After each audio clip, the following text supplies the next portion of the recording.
বাংলাদেশের নির্বাচন বিশ্ববাসীর কাছে কৌতুকে পরিণত হয়েছেন বললেন রিজভী। আসন্ন উপজেলা নির্বাচন বর্জনের আহ্বান জানিয়ে বিএনপির সিনিয়র যুগ্ম মহাসচিব রুহুল কবির রিজভী বলেছেন, বাংলাদেশের নির্বাচন এখন বিশ্ববাসীর কাছে রীতিমতো হাস্যকর কৌতুকে পরিণত হয়েছে।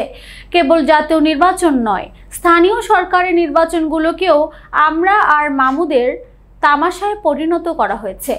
আজ শুক্রবার রাজধানীর নয়াপল্টনে দলের কেন্দ্রীয় কার্যালয়ে এক সংবাদ সম্মেলনে তিনি এসব কথা বলেন। রিজভী বলেন, দস্যু দলের কাছে যেমন সাধারণ মানুষের সম্পদ নিরাপদ নয়, তেমনি ভোট ডাকাত সরকার কখনোই অবাধ ও সুষ্ঠু নির্বাচন নিশ্চিত করতে পারবে না।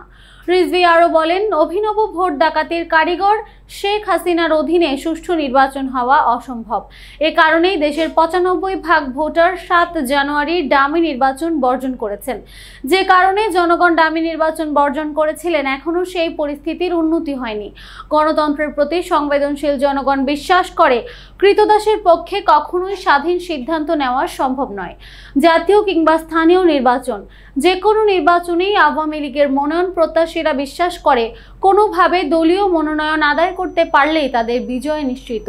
রিজভী আরও বলেন, তবে এসব করে গণতন্ত্রকামী জনগণকে বিভ্রান্ত করা যাবে না। গণতন্ত্রের পক্ষের শক্তি, বাংলাদেশের পক্ষের শক্তি ভোট ডাকাত শেখ হাসিনার পাতা ফাঁদে পা দেবে না।